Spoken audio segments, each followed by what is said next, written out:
Hey guys, welcome to the first episode of the limited series here at Ferrum Network's YouTube channel, the White Paper Sessions.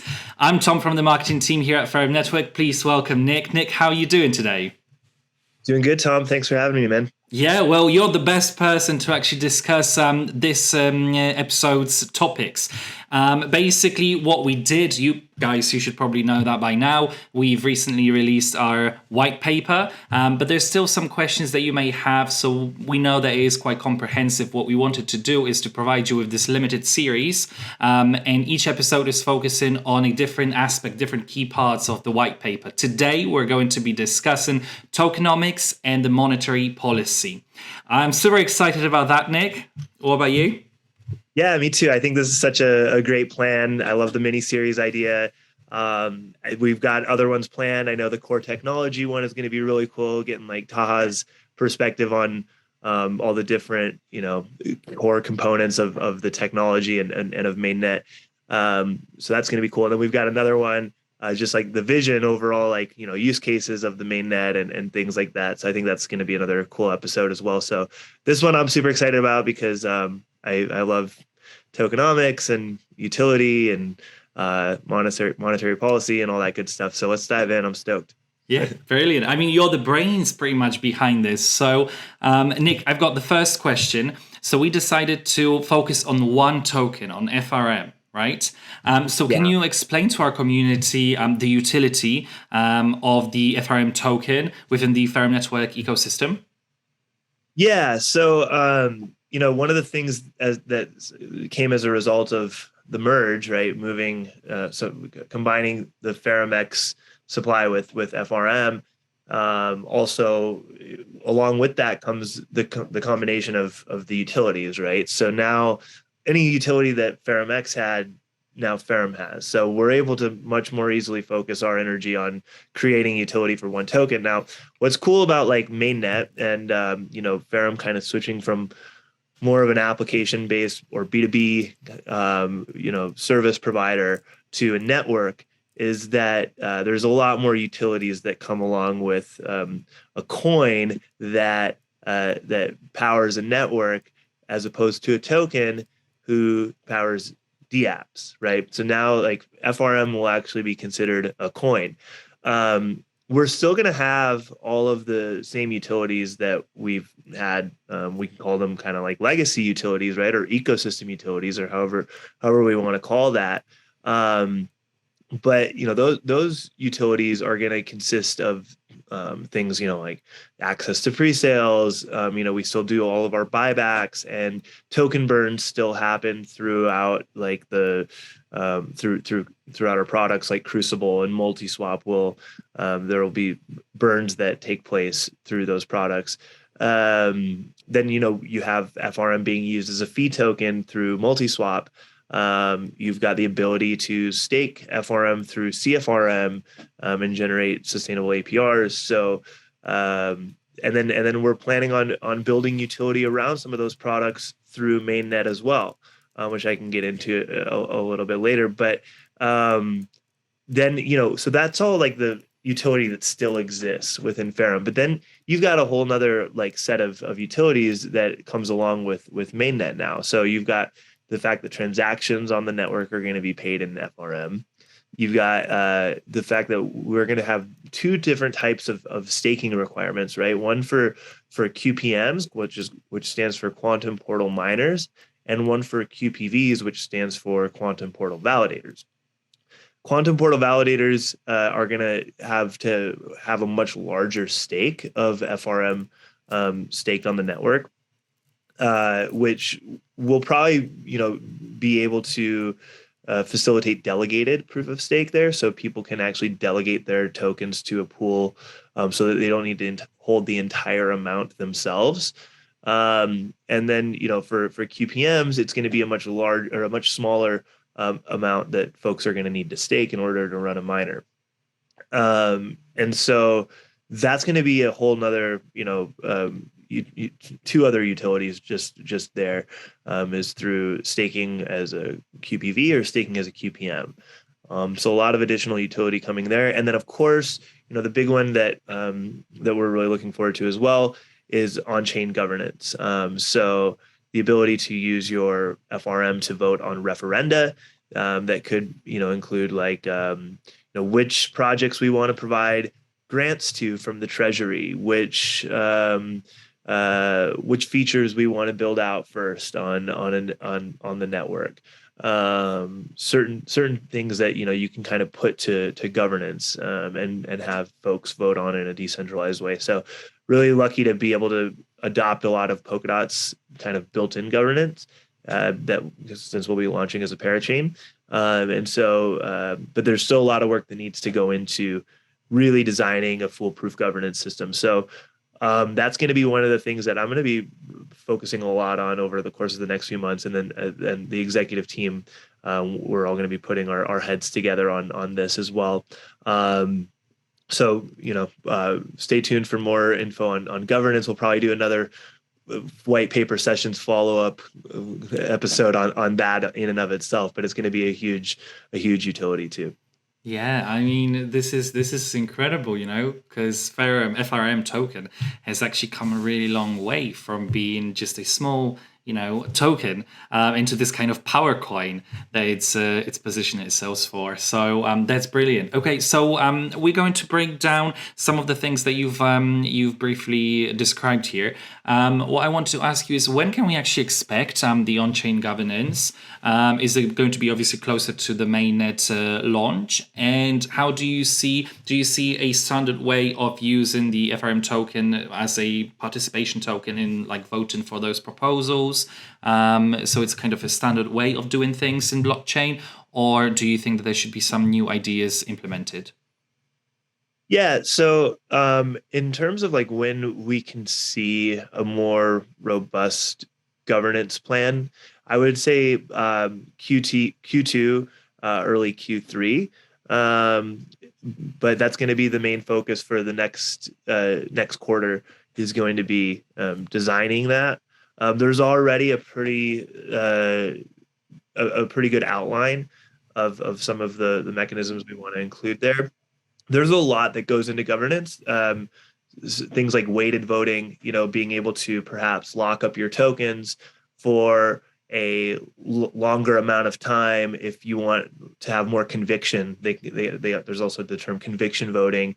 And so like if you don't have as many tokens, your vote can count for someone who has more tokens than you if you choose to lock them up for a longer period of time. So there's something like that. There's also kind of like curved voting, where like if there's less people that turn out to vote, it doesn't require as much of a supermajority.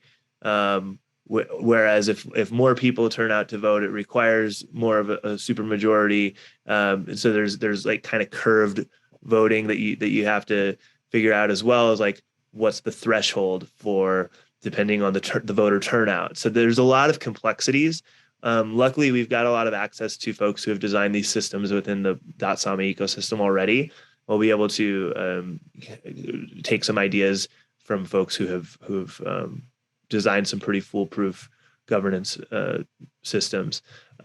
So yeah, lots of and if people who are like really interested in governance want to understand a lot of these ideas that I'm talking about, I would definitely go read Governance 2, which was Gavin Wood's kind of next phase of governance for the Polkadot ecosystem.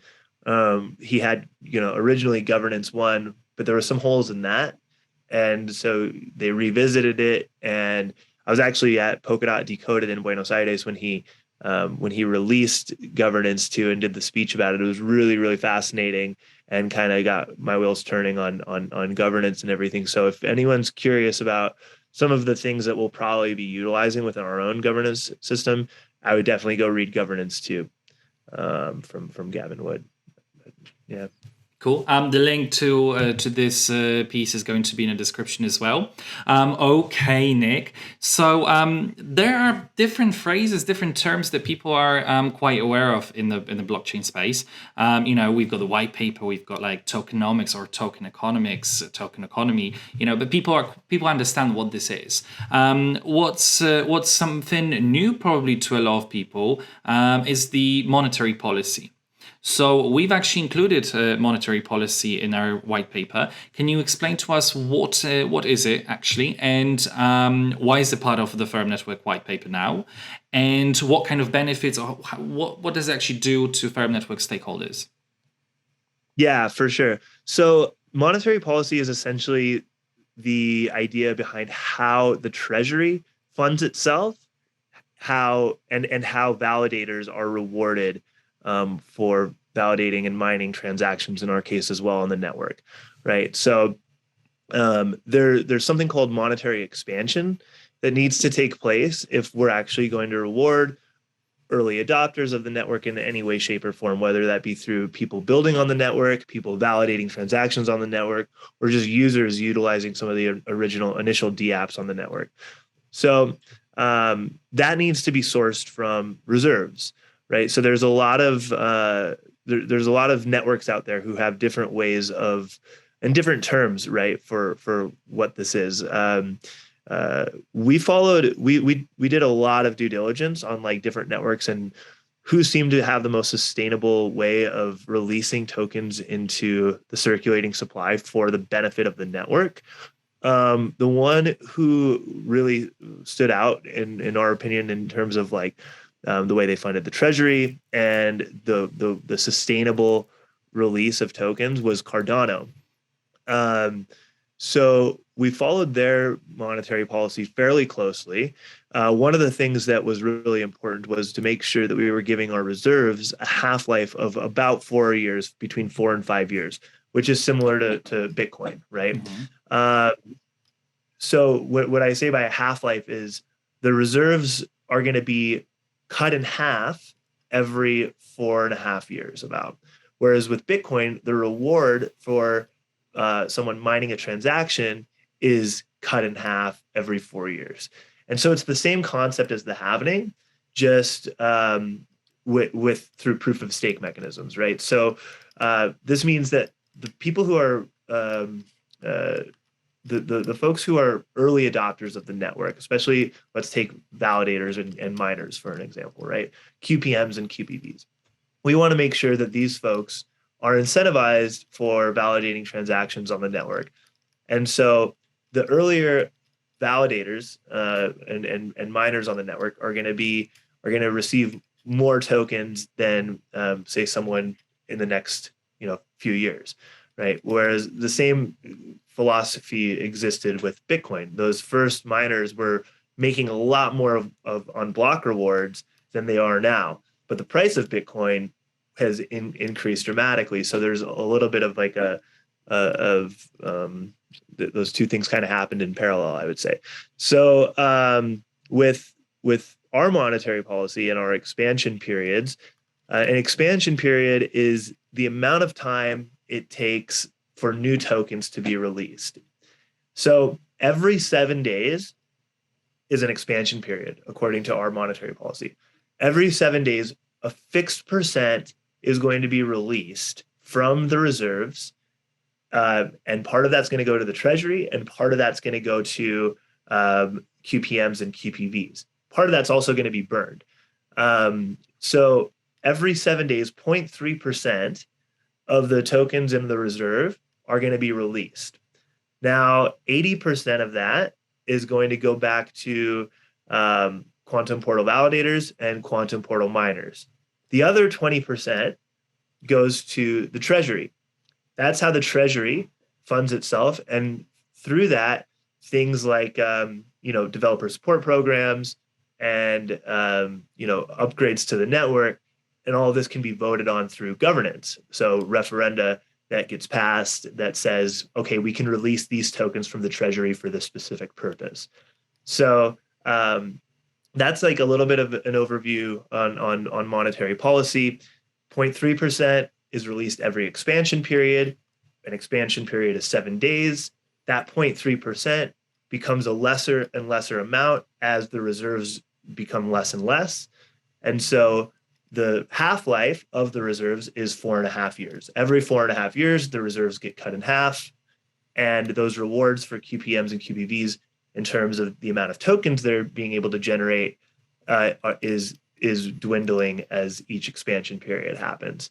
But hopefully, because of the deflationary nature of that release mechanism, the price of the token offsets the diminishing rewards is the idea. Okay, I mean this is quite complicated, but you've actually like is really well thought out, and you've actually presented it in a very clear way. So thank you very much. I'm pretty sure that a lot of people will need to rewind and basically rewatch this part, but it's super clear. So brilliant. Thank you. Now you've already touched a little bit on the treasury.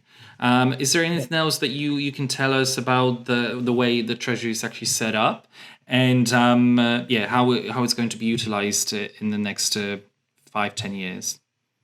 Yeah, for sure. No, that's a great question. So the Treasury is going to start out with about 7% of the max supply there, so that as soon as mainnet launches, we're not having to fund the Treasury from zero, right? So we want some tokens already there, so that as soon as mainnet's ready to go, we're able to do a couple things. One, we're able to consider things like airdrop campaigns, right? For, let's say, folks building on the network, those applications and the users who actually use those initial applications, similar to what Galaxy has done with like Arbitrum and Solana. I believe they did campaigns where people can participate in these early applications, and then depending on who participates the most in these applications in the ecosystem, they're entitled to airdrops perhaps. So that's one way to incentivize early users of the network.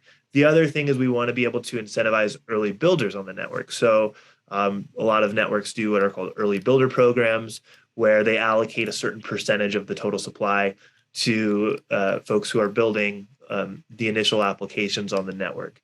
So that's why we want to have enough in the treasury to ensure that that's one reason why we want to have enough in the treasury to ensure that we're able to jumpstart the network. The other reason that we're holding some money in the treasury, I think 4% is going to the mainnet fund. So if we're aiming to do a secondary raise for the mainnet, or if we're looking to do a crowd loan, for the parachain slot, we can use those tokens to encourage the contributions of KSM to our Kusama parachain auction. So those are the two reasons. I think 4% is going to the mainnet parachain fund, and 3% is going to things like early builders programs or airdrop campaigns. And so that's a total of 7% to kickstart the network. From that point, 0.3% every 7 days is 20% of the 0.3% that's getting released every 7 days is going to be funding the treasury. And so that should help sustain it. And that's going to go towards things like after the early builders program, just in general ecosystem developer programs, right? So like grant initiatives, things like that. And we're going to be looking to follow like a strategy that would allow folks to vote on these different, grants and how those are being distributed from the treasury. So it'll be a very communal thing where people can say like, okay, I think this is an application that's worth building. I think they're asking for a justifiable amount, and they've got their milestones dialed in, and the acceptance criteria all matches, all checks out. Cool, let's vote on this, and let's have these tokens be released from the treasury so this person can go build a lending and borrowing platform perhaps on the Ferrum network, right? So that's one of the things that the treasury is going to be used for, just in general, like mainnet upgrades, things that our own internal team is going to be building on the network as well. So all that'll be kind of passed through referenda through on-chain governance, and that's how tokens are released from the treasury. All right, cool, thank you. And one of the key token utilities, actually, that is quite interconnected with everything that we've already discussed so far, are the transaction fees. So how are the transaction fees actually going to be handled within the network, and how they're going to be contributed to the overall ecosystem, and when can we actually expect these to start processing as well? Yeah, for sure. So transaction fees are interesting. Transaction fees are mainly meant to um, prevent things like DDoS attacks, Hmm. uh, and they're trying to make DDoS attacks more prevent DDoS attacks by making them prohibitively expensive, right? So like the more expensive it is to try to carry out a DDoS attack, then the harder it is for someone to do that. And so you're trying to find that balance of like um, of preventing those types of attacks.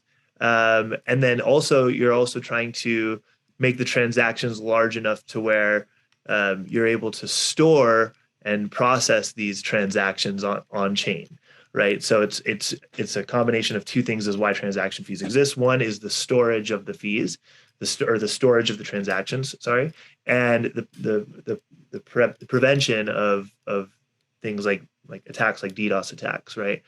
So um, in order to do that, transaction fees need to go to those who are validating these transactions, right? So when you're talking about QPMs and QPVs, they're making their their fees from two different things, two different revenue or two different streams, I should say. One, monetary expansion, right? So we talked about that 0.3% that's released from the reserves every 7 days. 80% of that is going back to stakers. Well, the same thing is happening with transaction fees. 80% of the transaction fees are going to stakers. 20% is going to go back to the treasury. So the same split there occurs. Now, transaction fees are going to make up a lot less of the of the rewards in the beginning and what's going to the treasury because monetary expansion will take up a lot more of it, right? 0.3% of the reserves every 7 days is a lot more than the transaction fees that are likely going to be happening on the network initially. Now, the more adoption the network gains, the more transaction fees will occur. And eventually, just like Bitcoin, the miners are going to be entirely paid in transaction fees, right? Now that's a long way down the road, but as the reserves continue to dwindle and the adoption of the network continues to go up, transaction fees eventually become more of what is being distributed to stakers as the reserves become less and less. So that's the idea behind transaction fees and where those go. Because a lot of people probably wonder where do transaction fees go? Well, they go to people staking on the network, and the more the, the larger the network and the more the network is being utilized, the more transaction fees occur, the more stakers are making from transaction fees. So yeah, in the beginning, transaction fees probably won't play too much of a role into how much people are actually making. As time goes on, transaction fees will play more of a role, and reserves will play less of a role. Okay, brilliant. Thank you.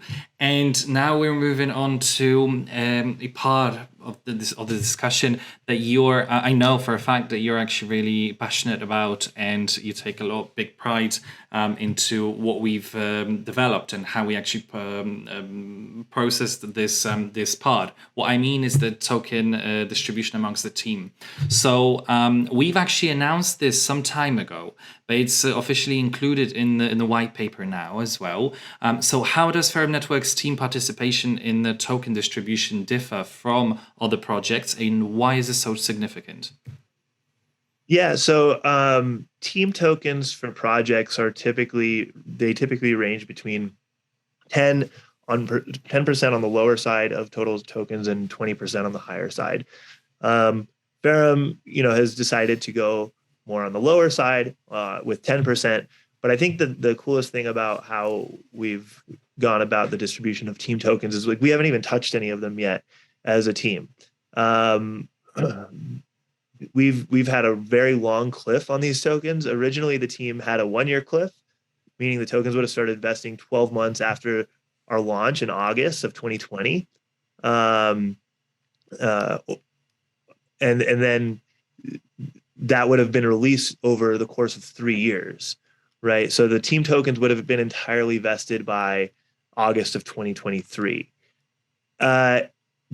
In August of 2020, the team decided to extend the lockup and increase the release schedule from 24 to 36 months.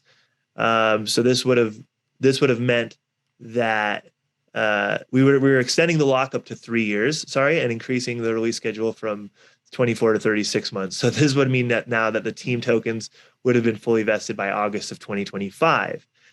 Well, most recently we extended it again because the reason we keep extending it is because we're generating enough from a revenue standpoint from the B2B side of things that we're able to, pay salaries, right? We don't need to distribute team tokens for people to go sell them and afford to continue working for the company, right? That's not what we think team tokens should be used for, to pay salaries, right? So that's one of the really beautiful things about Ferrum is that we're a revenue generating project that it pays for operational costs with stable coins rather than the selling of tokens.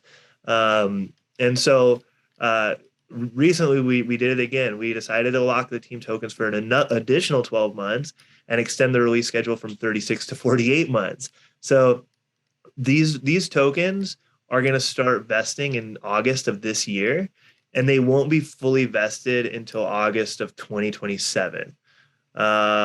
So there's for a project that's been around for 4 years now, to not have their tokens fully vested until 2027. That means that's an 8-year vesting schedule for team tokens. That's unheard of. I've never heard of another company in the space that's had 8-year vesting for team tokens. Typically, Web3 teams have like a cliff between about 6 to 12 months, and then they're released over the course of 12 to 36 months. We've got a 48-month cliff and 48 months of vesting, so 96 total months of vesting. It's just incredible. So I think that's a testament to the team's dedication and and also to the business model that's been developed at Ferrum with our revenue generating services. So super cool. That's one of my favorite parts and something I'm pretty proud of for the team. Yeah, no, absolutely. I think that's brilliant. And if there are people that don't really believe, like there are people that that they still want to really understand what's going on with the team tokens, how they actually going to work, not just at Ferrum but like any other projects. And I think this just proves how passionate the team is, how passionate we all are about Ferrum Network. We're not here just to benefit from the token sale and from the token price. Basically, like we're here to actually provide great solutions to the world. We have great ideas, and those ideas actually being realized in real life thanks to our wonderful team of developers. So yeah, we're here to provide solutions for retail investors and for other blockchain projects out there. Okay, so I've got one last question that actually you pretty much answered that, unless there's something hidden in that phrase and that term that we should know. Can you tell us a little bit more about the Employee Crypto Ownership Plan, ECOP? It's something similar to what's like in kind of Web 2 world and corporations to the stake plan, right? And yeah, ESOP. Yeah. Yes. Yeah. So yeah, how does it work and what it is? Yeah. So there's an important distinction to be made between ECOP and team, right? So team tokens, that signifies the like core original like members of the team. When I came on Ferrum, there was about 6 of us, right? On the team at that point. We've scaled to about 35 employees. So team tokens are generally for founders and executive members of the team, whereas ECOP is something that can be used as an incentive for hiring new employees once those team tokens have been allocated, right? So like one of the things that's really difficult about hiring is that developers know what their worth is, right? There's a bottleneck for developers. And so a lot of developers and just people working in Web3 in general understand that they have a very niche skill set, and there's demand for it. And so they expect usually like ECOP packages, right? They're not everyone calls them ECOP. A lot of them are just like token agreements, right? Where people are, say like, all right, we'll pay you this much in salary, and you can expect to have this much in tokens vested. But those typically don't come from team tokens. Those usually come from the treasury or other categories, right? Once the team tokens have been allocated. So ECOP is a way for us to kind of have another like set of tokens that's reserved for new hires, and be able to incentivize people farther down the road once those other tokens have been distributed, right? So there's that. I guess the difference between team tokens and ECOP is, team tokens are usually like founders, C-level executive type tokens, whereas ECOP is for newer hires, and it's very similar to ESOP in that ESOP is the Web2 version of it, or the Wall Street version of it, right? Employee stock option plan, whereas ECOP is employee crypto ownership plan. So yeah, that's the difference there. And so I think all in all, it's a total of about 14% between team and ECOP that will eventually be distributed to team and folks of the entire team, like the folks who have worked for Ferrum over the years. Brilliant. Thank you for explaining that. Even thank you for explaining that to me, because as you can see, when I was phrasing the question, I wasn't really sure if I'm actually, thinking about the correct terms. So thank you for that. Now, Nick, are there any final thoughts that you may have that you want to share with the community at this point?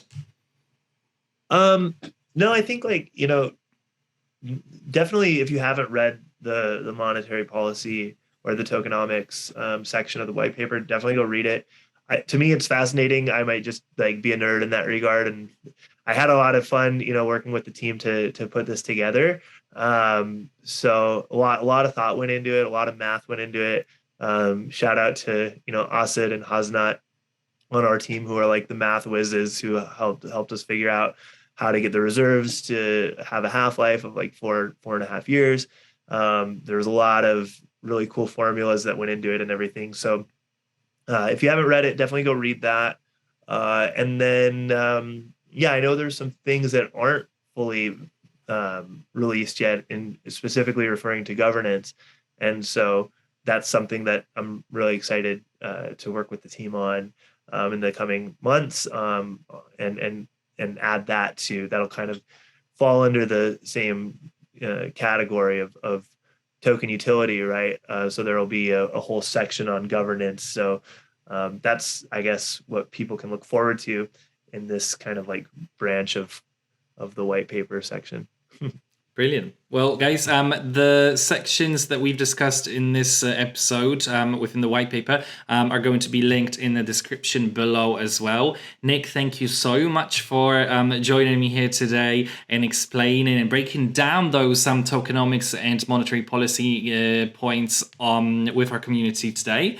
And I'm pretty sure that we're going to see each other again for the next episode of the white paper sessions, where we're going to be discussing the vision behind Ferrum Network at this point. So guys, stay tuned, follow us on Telegram, join us on Discord as well. Make sure to read and go through our white paper, and yes, stay tuned. Thank you so much for being here, and Nick, thank you so much for joining me. Thanks, Tom. Appreciate it, man. Thanks, everybody. Thanks.